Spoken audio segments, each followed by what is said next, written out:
Hello everyone, कैसे आप लोग। Welcome back to my channel रेटिश ऑफ डैश ऑफ ब्लॉग्स। तो आज मैं 2 दिन बाद ये ब्लॉग लेके आ रही हूँ। तो सबसे पहले आप सबको बहुत सारा सॉरी। एक्चुअली मेरी तबीयत ठीक नहीं थी, कल ब्लड टेस्ट करवाया तो थोड़ा सा टाइफाइड निकला है। इस वजह से थोड़ा सा 2 दिन से ना बहुत ही ज़्यादा वीकनेस थी, बहुत बॉडी पेन था, बिल्कुल भी मैं बेड से उठ नहीं पा रही थी, खाना भी नहीं बना पा रही थी। तो इस वजह से ना थोड़ा सा वीडियो नहीं अपलोड कर पाई क्योंकि थोड़ी सी हेल्थ इश्यूज़ थे। बट आज थोड़ा बेटर लग रहा है तो मैंने सोचा कि मैं आपके साथ एक वीडियो जल्दी से शेयर कर लेती हूँ। थोड़ी सी ना फ़ैन की आवाज़ आ रही है तो प्लीज़ इग्नोर करिएगा, क्योंकि आगे रूम में जो है वो उसने टीवी ऑन किया हुआ, तो अगर मैं फ़ैन ऑफ कर दूँगी तो सारी टीवी की आवाज़ आएगी। सो प्लीज़ थोड़ा सा इग्नोर करिएगा। तो आज मैं डिस्कस करने जा रही हूँ चैप्टर 7 NCERT से, और कुछ मैं अपनी नोट्स से भी आपके साथ डिस्कस करूँगी। चैप्टर 7 मैंने इसलिए स्टार्ट किया, मुझे लगा थोड़ा थोड़ा मैं हर क्लास के चैप्टर डिस्कस करती रहूँ जिससे बहुत बोरिंग सा ना हो जाए।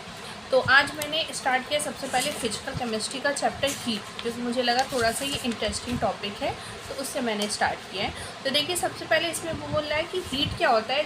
हीट मतलब कि टेम्परेचर इंक्रीज होना। तो इसमें ऐसा देखो कि हमारे बॉडी जो है, या मतलब हमारे आसपास हीट का जो फॉर्म है वो बेसिकली 2 फॉर्म में है। या तो कोई चीज़ हॉट होती है या कोई चीज़ कोल्ड होती है। मतलब या तो कोई चीज़ गर्म होती है या ठंडी होती है। जैसे अगर चाय का कप है तो हम उसे पकड़ते हम कहते हैं अरे ये तो बहुत हॉट है, तो वो हॉट हुआ। अगर कोल्ड ड्रिंक का ग्लास है तो हम कहते हैं हाँ ये तो ठंडा है, ऐसे पी लेते हैं, तो वो कोल्ड हुआ। तो या तो हॉट या कोल्ड। टेम्परेचर 2 टाइप से डिफाइन कर सकते हैं, either it will be hot और इट विल बी कोल्ड। इसके बीच का कुछ ऐसा नहीं होता। मोस्टली कह सकते हैं नॉर्मल टेम्परेचर है, रूम टेम्परेचर है, बट बेसिकली या तो हॉट होती है चीज़ें या फिर कोल्ड होती हैं। अब ऐसा ये बोल रहे हैं कि हम चेक कैसे करेंगे कि हॉट है कि कोल्ड है। तो इन्होंने कहा कि आप जैसे गर्म पानी है तो आप उसमें हाथ डालते हो, नहाने के लिए पानी आप हॉट करते हो, गर्म करते हो, तो हम हाथ डालते हो, अरे ये तो बहुत ज़्यादा गर्म है, हाथ जल गया, डाला, अरे ये तो बहुत ठंडा है। पर हर चीज़ को हम टच करके नहीं देख सकते ना, कि हर चीज़ में हाथ डाल के देखें कि वो गर्म है कि नहीं, ठंडी है कि नहीं। तो उसके लिए एक टर्म आता है, वो होता है थर्मोमीटर। तो थर्मोमीटर बेसिकली क्या होता है, एक डिवाइस होती है जिससे हम टेम्परेचर मेजर करते हैं, क्योंकि हर चीज़ को हम हाथ से नहीं टच कर सकते। हो सकता है बहुत ज़्यादा गर्म हमारा हाथ जल जाए। तो इस ठंडे में तो ऐसा कुछ नहीं होता कि हाथ जम जाए, लेकिन गर्म में ऐसा होता है कि हाथ जल सकता है।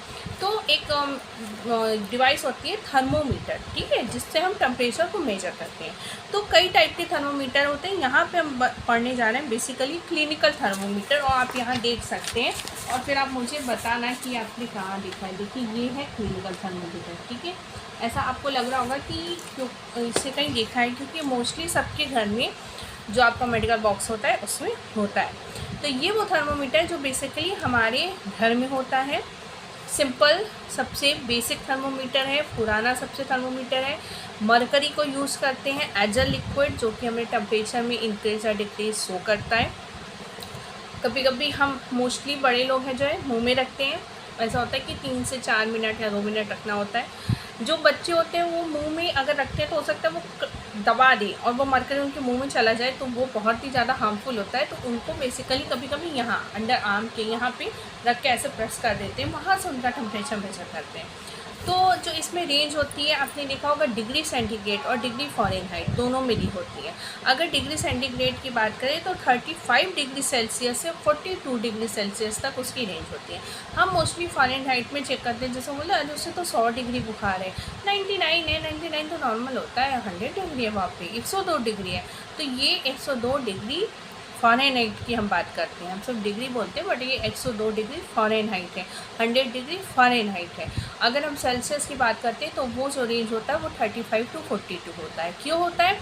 क्योंकि ह्यूमन बॉडी का टेम्परेचर किसी भी रेयर से रेयर केस में भी ना तो 35 से बिलो जा सकता है, ना 42 से एबव जा सकता है। इसलिए उन्होंने ऐसा टेम्परेचर रेंज सेट किया 35 टू 42, क्योंकि it can't be below than 35 or it can't be more than 42. So the range will be 35 to 42.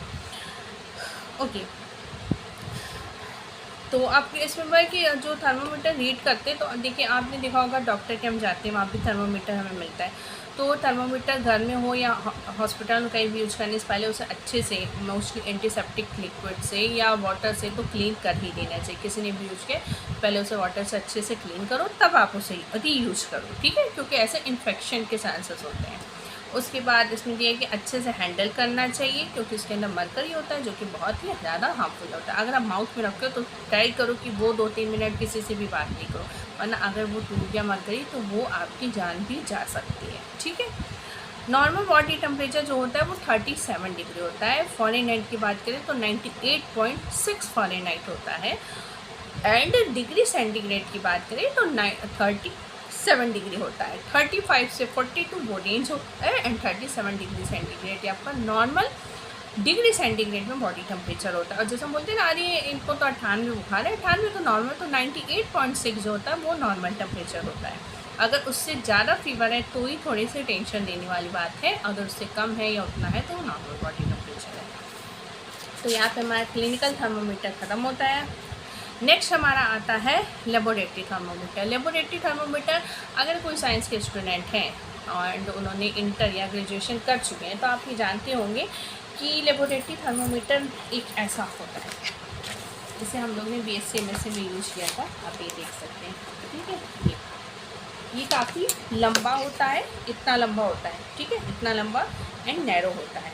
हमारा घर वाला थर्मोमीटर इतना बड़ा होता है, ये इतना लंबा होता है, नैरो होता है। उसको जो भी ग्लास फनल या ग्लास ट्यूब जो होती है जिसका भी हमें टेम्परेचर मेजर करना होता है, मोस्टली हम लोगों ने ऑर्गेनिक पे यूज़ किया था। इनऑर्गेनिक में भी यूज़ किया था। जब हम अननोन कंपाउंड फाइंड करते हैं तो हम उसके मेल्टिंग पॉइंट, बॉइलिंग पॉइंट से फाइंड करते हैं, उसमें यही थर्मोमीटर यूज़ होता है। तो उसे ऐसे स्टिक करके ऐसे बांध देते हैं, छोटे से कोई धागा वगैरह होता है उससे, और ऐसे सॉल्यूशन में डाल देते हैं। अब जो टेम्परेचर बढ़ता है वो हमारे सॉल्यूशन का टेम्परेचर होता है। तो इसकी रेंज होती है -10 डिग्री टू 110 डिग्री। क्यों? क्योंकि हम ह्यूमन बॉडी टेम्परेचर नहीं मेजर कर रहे हैं।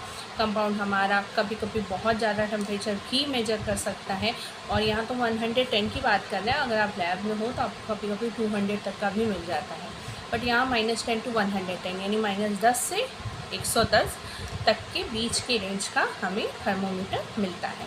अच्छा, इसमें क्लिनिकल थर्मोमीटर उसमें डिफरेंस क्या है? एक तो ये है कि भाई इसकी रेंज ज़्यादा है, उसकी रेंज कम है, वो ह्यूमन बॉडी के हिसाब से सेट है। इसकी रेंज ज़्यादा है क्योंकि हमें नॉर्मल जो लेबोरेटरी में यूज़ करना होता है कंपाउंड फाइंड करने के लिए, उसके हिसाब से सेट है। दूसरी चीज़ क्या है कि आपने देखा होगा कि जब ऐसे डालते हैं ना तभी मेजर करते हैं टेम्परेचर। जैसे ही आप निकालोगे आप देखोगे तुरंत मरकरी का लेवल फटाक से डाउन होने लगता है, और विदिन 10 टू 15 सेकेंड वो काफ़ी नीचे पहुंच जाता है। आप पता ही नहीं चल पाएगा कि कहाँ पे था।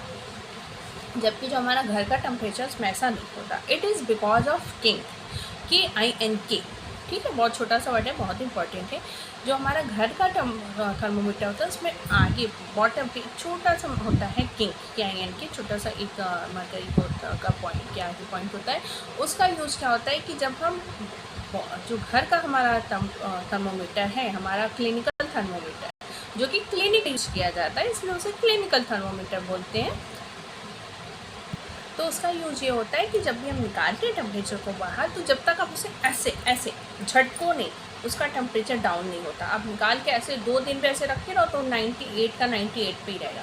जब ऐसे झटकते हैं तब हो जाता है, तो वो किंग की वजह से होता है। और लेबोरेटरी थर्मोमीटर किंग का नहीं होता, तो जैसे ही बाहर निकालते हैं उसका टेम्परेचर डाउन हो जाता है। थोड़ा फास्ट मैं इसलिए समझा रही हूँ क्योंकि वीडियो थोड़ा लंबा होने जा रहा है, 9 मिनट का वीडियो होने वाला है।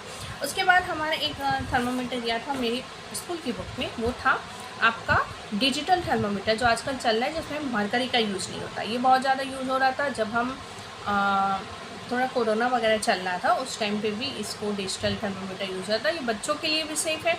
इसको क्या है कि मुंह वगैरह में रखो, कोई प्रॉब्लम नहीं है, क्योंकि इसके अंदर मरकरी नहीं होता, तो बच्चे भी मुंह में रख सकते हैं और टेम्परेचर बताता है। उतना एक्यूरेट नहीं होता जितना क्लिनिकल, बट यूज़ करते हैं। एक थर्मोमीटर होता है इंफ्रारेड, ये कोरोना के टाइम में बहुत यूज़ हो रहा था। इसमें क्या होता है, गन के शेप का होता है। मेरे पास है भी, मेरे हस्बैंड को उस टाइम ऑफिस में FCI में सबको मिला था, तो उसमें वो आप ऐसे शायद अभी है कि मुझे याद नहीं, बट मैंने देखा हुआ है वो। तो उसमें क्या था कि ऐसे गन को ऐसे आप ऐसे प्रेस करोगे, आप मैं यहाँ हूँ आप वहाँ हो, मैं ऐसे प्रेस करूँगी, उसकी जो IR रेस होगी इंफ्रारेड, वो आपके फोरहेड पे जाएगी और टेम्परेचर बताएगी। तो कोरोना टाइम इसलिए था क्योंकि हम पास आके ना चेक करें टेम्परेचर, क्योंकि उस टाइम कोरोना में फीवर ही तो सबसे मेन सिम्टम था। तो दूर से ऐसे मैं ऐसे प्रेस करूँगी तो IR जो रेस होगी वो जाएगी फोरहेड पे और आपको टेम्परेचर मेजर हो जाएगा। और उसके बाद लास्ट एक आपका है फोरहेड थर्मोमीटर और स्ट्रिप थर्मोमीटर। तो उसमें क्या होता है, एक स्ट्रिप होती है और फोरहेड पे ऐसे चिपका देते हैं, वो आपका टेम्परेचर मेजर करता है। इसे मैंने आज तक नहीं देखा है, सिर्फ मैंने बुक में ही से पढ़ा है। तो उसके बाद नेक्स्ट हमारा जो टॉपिक है इसमें दिया हुआ बुक में, वो है आपका कि फ्लो ऑफ जो हीट है वो 3 टाइप की होती है, कंडक्शन, कन्वेक्शन, रेडिएशन। थोड़ा सा वीडियो लंबा हो जाएगा बट मुझे उम्मीद है कि आपको अच्छा लगेगा। तो देखिए कंडक्शन क्या होता है, जो मेरी स्कूल की बुक है उसमें तो उन्होंने अलग से चैप्टर दिया हुआ है कंडक्शन के लिए, बट इसमें एनसीईआरटी में सेम चैप्टर मिल गया। तो कंडक्शन क्या होता है, मोस्टली सॉलिड के लिए होता है एंड आपको मीडियम रिक्वायर्ड होता है, ठीक है।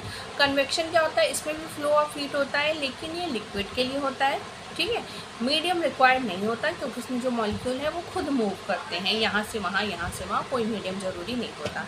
एंड रेडिएशन की बात करें तो ये मतलब नॉर्मली इसमें भी कोई मीडियम रिक्वायर नहीं होता है एंड इसमें ये होता है कि जो रेस है वो सबस्टेंस पे पड़ती है और मीडियम हमारा जो भी सबस्टेंस है वो हीट हो जाता है। इसको और डिटेल में डिस्कस मैं करूँगी नेक्स्ट वीडियो में, जब मैं अपने नोट्स के साथ अच्छे से डिस्कस करूँगी। अभी मैंने डिफिनेशन यहाँ पे शेयर कर दी, उसके कुछ एग्जांपल है वो मैं शेयर कर रही हूँ। देखिए जैसे कंडक्शन है ना, उसका मैं बुक में बहुत अच्छा था, वो बुक मेरे स्कूल में है। ये कन्वेक्शन है, देखिए हीट करना है, हाँ लिक्विड को, मॉलिक्यूल आप यहाँ से वहाँ मूव कर रहे हैं और वो हीट को ट्रांसफ़र करेंगे, ठीक है।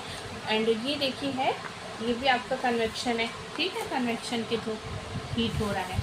ये आपका ये क्या है, ये भी आपका कन्वेक्शन का एग्जांपल है। अब देखिए इसमें 2 टर्म आप समझ लीजिए, बाकी चीज़ें मैं नेक्स्ट टॉपिक में डिस्कस करूँगी। वो ये है sea breeze and land breeze. Sea breeze क्या होता है, देखिए मोस्टली जहाँ जो ऐसा एरिया होता है जहाँ आसपास सी है, ठीक है। तो सी ब्रीज में क्या होता है कि सी ब्रीज कब होता है, डे में क्या होता है कि लैंड हमारा वार्म होता है, गर्म होता है, सी यानी जो समुद्र होता है, ठीक है, वो हमारा ठंडा होता है। तो हमेशा वार्म एयर जो है वो लैंड से सी की तरफ जाती है और कूल एयर जो है वो सी से लैंड की तरफ आती है। तो वार्म एयर लैंड से सी की तरफ गई, कूल एयर सी से लैंड की तरफ आई। तो ये जो साइकिल बना, हाँ, वार्म एयर का और ये कूल एयर का, लैंड से सी वार्म, सी से लैंड कूल, ये हमारा डे में होता है और इसे हम सी ब्रिज बोलते हैं। जस्ट इसका अपोजिट जो नाइट में होता है उसको हम लैंड ब्रिज बोलते हैं। उसमें क्या होते हैं, वार्म एयर जो कि आपके कहाँ है, सी में, वार्म एयर सी से लैंड की तरफ जाती है और कूल एयर सी से लैंड से सी की तरफ। वार्म एयर जो है वो सी से लैंड की तरफ जाती है और कूल एयर जो है वो लैंड से सी की तरफ। Just opposite of sea breeze is warm breeze, land breeze. एक अगर आपने याद कर लिया तो दूसरा अपने आप लिखोगे। लैंड ब्रिज में क्या है, वो सी ब्रिज का अपोजिट है। सी ब्रिज क्या है, डे में होता है, लैंड हमारी गर्म होती है, सी हमारा कूल होता है। तो लैंड से सी हॉट एयर ऐसे गई और सी से लैंड की तरफ कूल एयर ऐसे गई। डे में हुआ सी ब्रिज हुआ, लैंड गर्म एंड सी ठंडा। अपोजिट लैंड ब्रिज, उसमें नाइट में होता है, इसमें हमारा सी गर्म होता है, लैंड ठंडा होता है। तो सी से हॉट एयर लैंड में और लैंड से कूल एयर सी। ये यहाँ पे मैं इस चैप्टर को कंप्लीट कर रही हूँ। हाँ, रेडिएशन देखे मैंने डिफिनेशन लिखी, conduction can also take place in absence of medium. तो जब बिना एब्सेंस के होता है तो वो हमारा रेडिएशन होता है, और जब बिना मीडियम के होता है तो वो हमारा कन्वेक्शन भी होता है। डिफरेंस है कि कन्वेक्शन हमारा जो है वो लिक्विड में होता है, जबकि रेडिएशन हमारा जरूरी नहीं कि लिक्विड में होता है। इसे मैं नेक्स्ट वीडियो में अच्छे से डिस्कस करूँगी। एंड तो अगर आपको वीडियो अच्छा लगा होगा तो प्लीज़ चैनल को लाइक करिएगा, चैनल को सब्सक्राइब करिएगा, वीडियो को शेयर करिएगा। मिलते हैं नेक्स्ट वीडियो में। एंड देखती हूँ कि नेक्स्ट वीडियो में मैं कौन सा टॉपिक ले आती हूँ। 6, 7, 8 का कोई एक अच्छा सा टॉपिक लाऊंगी, बस तब तक तबीयत थोड़ी सी और अच्छी हो जाए। तो बस अपना प्यार बनाए रखिए, चैनल को अधिक से अधिक सब्सक्राइब करिए एंड वीडियो को शेयर करिए। Bye bye.